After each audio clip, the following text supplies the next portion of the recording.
Los temas que marcan los negocios en Chile y el mundo. La información esencial y el análisis preciso para la toma de decisiones. Credicorp Capital. La excelencia nuestro compromiso. Y AFP Habitat te invita a realizar tus trámites en afphabitat.cl. Presentan Pauta Bloomberg. Una hora de conversación junto a Gabriela Villalobos y Eduardo Thompson para partir el día informado sobre las noticias, historias y tendencias relevantes para las empresas. Un programa realizado en conjunto por Pauta y Bloomberg. Muy buenos días, 8:33 de la mañana y damos inicio a una nueva edición de Pauta Bloomberg. Los saludamos a través de la 100.5 en Santiago, la 99.1 en Antofagasta, donde están iniciando este segundo día ya de cuarentena, y en la 96.7 en Valparaíso, Viña del Mar y Temuco, y por supuesto a través de pauta.cl, donde pueden ver que nuestras pantallas están divididas porque estamos aquí en el estudio desde Providencia, Gabriela Villalobos, a la que soy yo, a la que pueden ver en las cámaras, y Eduardo Thompson desde la casa estudio. ¿Cómo estás, Eduardo? Muy bien, ¿cómo estás tú, Gabriela? Bien, también aquí iniciando este nuevo día en esta edición especial en la que estamos Sí. en realidad conduciendo desde lugares tan cerca pero tan lejos. Así es. Bueno, vamos a hablar sobre facturas, vamos a hablar sobre la industria de la salud, cómo está tratando de salir adelante en esta Claro. situación, y también vamos a hablar súper rápido de cómo los mercados están reaccionando positivamente a las noticias de mayores señales de apertura en Europa en particular. En California también hay señales positivas, hay industrias que están dando señales, que también vamos a hablar sobre eso, de cómo planean en algunos meses más volver a comenzar operaciones. En este momento, una noticia que está saliendo fresquita en el terminal Bloomberg es que el gobierno de Chile nada menos está colocando bonos, se está endeudando más en el gobierno, en los mercados internacionales, tiene la capacidad para hacerlo. El consenso es que por su calificación puede endeudarse más, y hoy día habría una colocación de bonos en euros y también en bonos en dólares. ¿De cuánto estamos hablando? No hay ¿No hay cifras cifras todavía? en ninguna de las dos. El bono en euro, bueno, porque el mercado está abierto desde antes, Claro.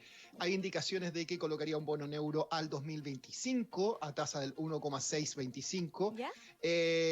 y que también vendría un bono en dólares. De ese no tenemos los detalles, sino que son fuentes cercanas. Los fuentes son los de los bancos de inversión, los agentes colocadores, los posibles compradores que están negociando y dando las primeras señales. Primero viene como el initial price talk, dónde estaría el rango, la tasa, después puede bajar o subir dependiendo de la demanda del mercado. Además hay que hablar un poco, haciéndose un poco de seguimiento al tema que comentamos ayer sobre esta pelea esta tensión creciente entre China y Estados Unidos por el tema de dónde se habría originado el coronavirus. Ayer estábamos diciendo que Mike Pompeo, el secretario de Estado de Estados Unidos, tenía evidencia muy fuerte, enorme evidencia, había dicho Donald Según, Trump, de que según vendría de algún, él, claro, según de que el vendría presidente de de un Estados Unidos. laboratorio. Exacto, vendría un laboratorio chino en particular este tema. La OMS ha dicho que las señales es que viene de un animal. Nadie está apoyando un poco, o sea, mucho esta tesis. De todas maneras, los medios chinos no quisieron esperar y se lanzaron con todo, no contra Donald Trump, porque eso sería quizás un poco más conflictivo, pero sí a Michael Pompeo y a Peter Navarro, Peter Navarro, el asesor comercial de la Casa Blanca. Le dieron con todo. A Mike Pompeo lo llamaron malvado, mentiroso, que si sigue con estas declaraciones, su política de hacer América grande nuevamente será simplemente un chiste. Esto fue básicamente los medios estatales chinos, Sí. con toda su Artillería, bilis. claro, toda la artillería, y eso es llamarlo Exacto. malvado, malévolo, de Sí, hecho creo que fue la malévolo. palabra exacta que ocuparon en chino para responder a este ataque que llegó de parte no solamente de Mike Pompeo, sino que llegó directamente desde Donald Trump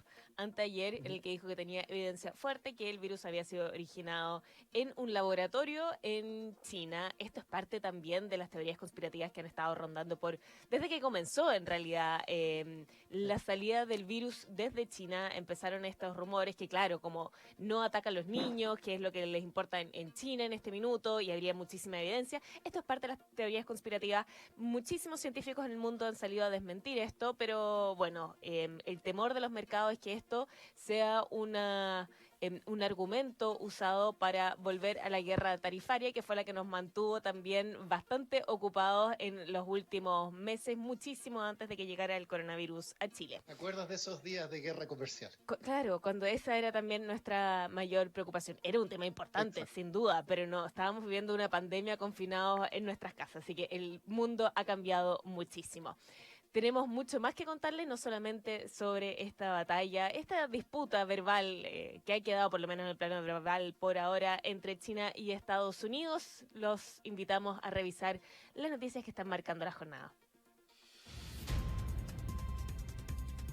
Estos son los titulares del día en Pauta Bloomberg. Crece la molestia en el gobierno ante la decisión de Cencosud de acogerse a la Ley de Protección al Empleo y repartir cerca del 80% de sus utilidades de 2019. El Ejecutivo prepara una indicación antiabusos para las empresas que busquen acogerse a la Ley de Protección del Empleo y repartan sus ganancias. Luego de la contracción de 3,5% en el IMASEC en marzo, el mercado proyecta una caída de hasta 12% en el indicador de abril. En el segundo trimestre, los economistas estiman que la actividad caerá 10,5% y comenzará a recuperarse de manera paulatina en la segunda mitad del año. El comité de expertos del PIB tendencial recortó su estimación para esta medición de 2,8 a 1,8% y advirtió que la deuda pública llegará a 40% hacia 2024. El precio de referencia para el cobre, en tanto, quedó fijado en $2.73 la libra. Las AFP registraron pérdidas por un total de 35.000 millones de pesos en el primer trimestre ante una pérdida en el encaje. Aquello en medio de la caída que sufrieron los multifondos entre enero y marzo, producto del negativo panorama de los mercados a nivel global. El Banco Central Europeo recibió un ultimátum de 3 meses por parte del Tribunal Supremo de Alemania esta mañana para que reajuste su programa de compras de activos considerado inconstitucional. El fallo resolvió que las compras no están respaldadas por tratados europeos y ordenó que el Bundesbank no participe en el programa y venda sus participaciones ya sustanciales si el BCE no satisface las demandas. California, el primer estado de Estados Unidos en cerrar su economía, comenzará a suavizar las medidas de confinamiento este viernes. El gobernador Gavin Newsom dijo estar confiado en que el coronavirus ha alcanzado su punto máximo. La reapertura de las economías impulsa los mercados. El índice MSCI Asia-Pacífico avanzó 0,7%, mientras que en Europa el índice Stock 600 renta 1,4%. Siguiendo la misma tendencia, los futuros del S&P 500 apuntan a una apertura al alza y en Chile el dólar cae a 834 pesos. El tema del día en Pauta Bloomberg. Uno de los efectos casi inmediatos de cualquier crisis económica es que las empresas empiezan a tardar más en el pago de los proveedores. Empiezan los problemas de flujo, afecta no solamente a las empresas directamente, a las que se les paga, sino que también a los proveedores de esas mismas empresas proveedoras. Es todo un círculo y para hablar de esta situación nos acompaña vía telefónica, vía Skype, perdón, aquí lo estamos viendo ya en nuestras pantallas, Christopher Voss, el gerente general de la Bolsa de Productos. Christopher, muchas gracias por acompañarnos. Hola, aquí Christopher. a la distancia en Pauta Bloomberg. Hola, buenos días, ¿cómo están? Gabriel, Eduardo, ¿cómo les ha ido? Bien, Muy aquí bien. acostumbrándonos ya a estar a la distancia con Eduardo. Christopher, Sí, estamos en las mismas. sí. Christopher, la semana pasada se publicaron las cifras del estudio trimestral que hacen con la SECH, que arrojó que entre enero y marzo las empresas tardaron en promedio 54 días en el pago para las pymes. ¿Ha cambiado la situación desde esa fecha? Hablemos particularmente de abril, cuando ya llevábamos varias semanas de confinamiento y ya empezamos a notar esta contracción económica. Sí, mira, efectivamente ese reporte que cerramos a finales del primer trimestre, a finales de marzo, muestra es importante verlo en contexto, una recuperación respecto a lo que habíamos visto al cierre de diciembre. Sí. ¿Ya? En diciembre los plazos se habían escapado por sobre los 60 días y luego volvieron a cerca de los 60 días a final de marzo, lo cual nosotros lo explicamos, diría yo, en base a que hubo una cierta recuperación económica en enero, febrero, la cosa venía tranquilo hasta que nos agarró esta pandemia que empezó a afectar, diría, a mediados de marzo para adelante, lo cual pareciera que no afectó tanto el índice global del trimestre. Ahora, si tú me preguntas por abril, mayo, yo creo que lo que hemos visto nosotros es que efectivamente a nivel de carteras de factoring, por ejemplo, se ha visto un alargamiento de plazo. Bueno, no tenemos el dato exacto porque nosotros lo medimos esto en términos trimestrales, no diarios. Esto necesita un análisis de base de datos profundo que hacemos cada 3 meses, pero lo que sí vemos a nivel de sensación de calle y de los actores que participan es que sí, que se están alargando los plazos, que es más o menos lógico y evidente en estas circunstancias. Claro. Ahora, la ley permite el pago hasta los 60 días, pero según este último informe, el 29% de las empresas pagan por sobre este plazo. Esta cifra mejoró también levemente en comparación con diciembre, pero de todas maneras, un tercio de las empresas están pagando por sobre el plazo legal. Esto se puede llegar a un acuerdo para pagar después de este plazo, pero también se da una circunstancia en que muchas empresas tampoco tienen mucha opción. Nosotros hemos hablado con el ministro de Economía, Lucas Palacio, y él ha hecho llamados a que por favor se cumplan con los plazos de pago legal, que se cumpla con el espíritu de la ley, pero parece que no es suficiente. ¿Qué se necesita para que las empresas justamente paguen bajo los 60 días y bajo los 30 días que es el plazo que rige a partir de esta semana? ¿Recuerdan la ley de pago de 30 días? Lo que hace es que incentiva el pago en el plazo o por debajo de los 60 y ahora por debajo de los 30 días en base a una tasa de interés. ¿Ya? Es decir, no es que haya es decir, hay multas pequeñas más las tasas de interés por mora. Entonces, si una empresa te dice, ¿sabes qué más? No tengo caja para pagar antes, bueno, pago el interés de mora. Y sin perjuicio que hay una manera como de perfeccionar este acuerdo vía estas excepciones de plazo, extensiones de plazo en un registro. La verdad que la gran mayoría no hace ese perfeccionamiento o esa formalidad, esa formalización de la extensión, simplemente no paga nomás en plazo. Porque hay un problema operativo, un problema técnico, de conocimiento, no todas las empresas registran estas extensiones y simplemente pagan tarde. Y hay que acordarse que acá es el emisor de la factura, el proveedor, el que tiene que, entre comillas, demandar al pagador ante tribunales para cobrar las tasas de interés. Entonces estamos hablando de un mercado que, por supuesto, en estas circunstancias no es la mayor prioridad. Sí. Aquí lo importante para un proveedor es que le paguen, ¿no? Y vender, partir vendiendo. Por último, si me pagan en 90 días, 60, es mucho mejor a no vender nada. Entonces, diría que esta ley de pago de 30 días funciona muy bien, debería funcionar relativamente bien en un mercado en régimen que está buscando beneficios marginales, pero en esta situación lo importante es que el giro funcione. Claro, pero ¿no es realista entonces para este contexto o para un contexto de decaimiento de la actividad económica? No, para nada. Sí. De hecho, hoy día es un problema que tengamos una ley de pago 30 días en la situación actual. Lo que necesitamos es que las cadenas de pago se ajusten a un equilibrio natural. Obligar a empresas, porque recuerden que esta ley de pago 30 días afecta a todas las empresas, sí. pymes con grandes. Entonces, pedirle a una pyme que le pague a una grande, por ejemplo, a menos de 30 días, o una pyme a otra pyme, es imposible. La verdad es que es ahorcarlo. Entonces, es una buena intención la que se puso en esa ley, está bien. No se pensó en que íbamos a tener pandemia. Ni crisis social. Claro, tampoco crisis social. Entonces, bueno, apunta que básicamente se cumplan los plazos y que se acorten.